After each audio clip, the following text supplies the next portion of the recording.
삐뚤한 앞니에 대해서 한번 얘기를 해볼 텐데요. 치아가 삐뚤하게 배열되는 이런 현상들은 이제 치아 교정 중에서 제일 많은 비율을 차지하는 교정 치료의 대상이기도 합니다. 그리고 부종교합 중에서 제일 흔한 타입이기도 하죠. 보통 치아가 삐뚤하게 나면 사람들은 이제 치아 탓을 합니다. 그런데 실은 치아의 잘못은 아니에요. 이에 감소하는 특별 공간이 치아가 삐뚤어지는 근본 원인입니다. 치아 크기의 총 합에 비해서 치아가 배열될 공간이 적다는 것이 원인의 핵심 포인트다 라고 보시면 되고요. 결국 내 치아를 다 품기에 내 특별 공간이 작구나 하고 느끼면 됩니다. 자, 치아가 삐뚤한 것도 여러 유형이 있고 각자의 원인이 있는데 유형별로 한번 정리해 보겠습니다. 삐뚤한 치열 중에서 제일 흔한 것이 이제 윗송곳니의 덧니입니다. 이게 제일 많죠. 특히 동양인에서 많이 발견되기도 하고요. 충치가 몇 개냐? 뭐? 나 전담파 한다. 빠른 파다. 뻘 빼고 무조리 씹어먹어 줄게. 상악 송곳니에 덧니가 잘 생길까요? 바로 상악 치아들의 맹출 순서, 치아가 나는 순서에 그 비밀이 있습니다.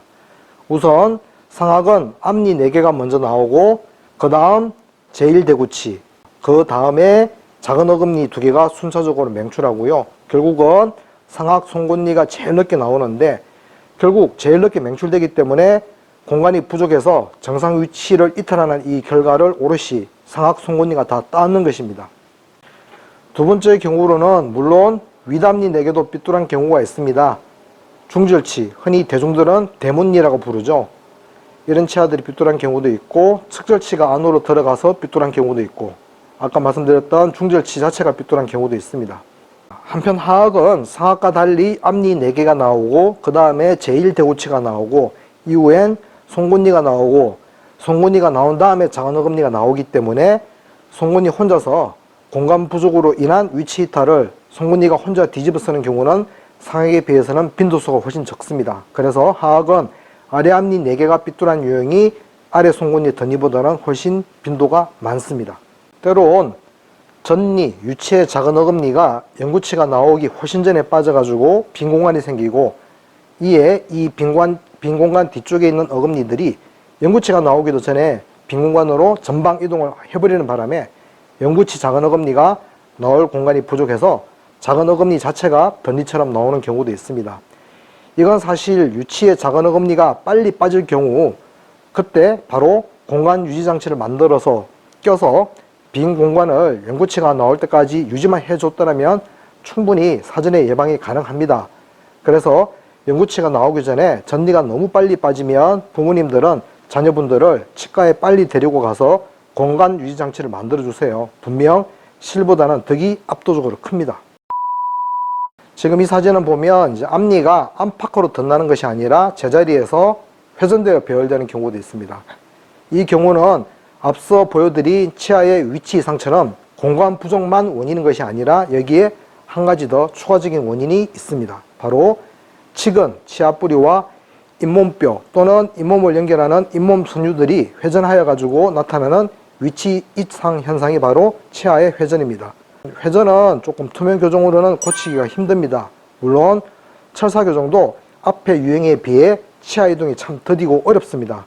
때론 브라켓과 철사만으로는 배열이 잘 안되기 때문에 추가적인 고무줄을 사용해서 추가 회전력을 가해야지만 배열이 되는 경우도 많고요.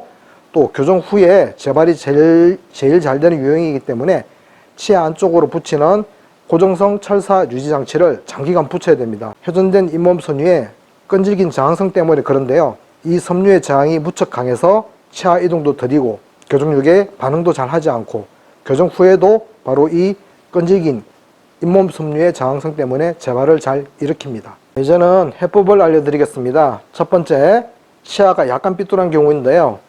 이걸 이제 보통 교정 진단할 때 교정과 전문의들은 공간 부족량이 3 내지 4mm 정도 부족하다 이렇게 표현을 합니다. 그래서 돌출입이 없다면 치간 삭제를 동반하는 비발치 교정이면 충분히 배열이 가능하고요.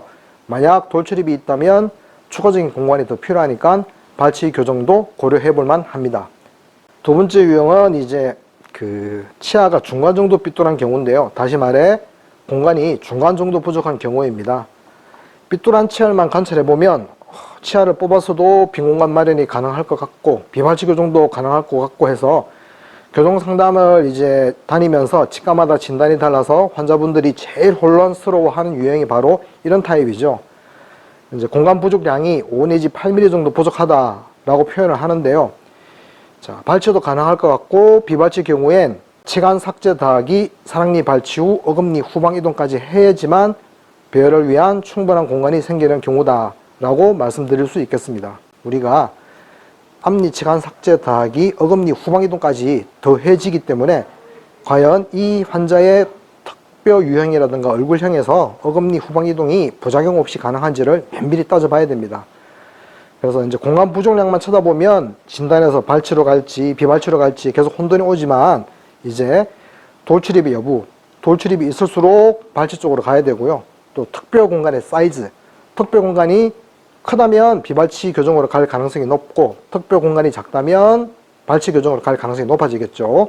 다음 교정 전 아래턱의 후하방 회전 여부에 대한 체크. 그래서 교정 전 아래턱이 후하방 회전이 없다면 비발치 교정의 가능성이 높아지고 후하방 회전을 해서 이미 길고 무턱이라면 발치 교정의 가능성이 높아집니다. 또한 턱관절 장애 유무 등등을 따져가지고 발치를 할지 비발치를 할지를 결정하게 됩니다. 보통 이제 돌출입이 있을수록 치아 배열에 쓰이는 공간 이외에 입을 뒤로 넣어야 될 추가적인 공간이 필요하므로 발치의 가능성은 더 높아지고요. 턱뼈 공간이 작을수록 어금니를 뒤로 밀 공간의 부족으로 인해서 어금니 후방 이동이 힘들어지니까 발치 교정을 통해 앞에서 공간을 만들어 줘야 됩니다.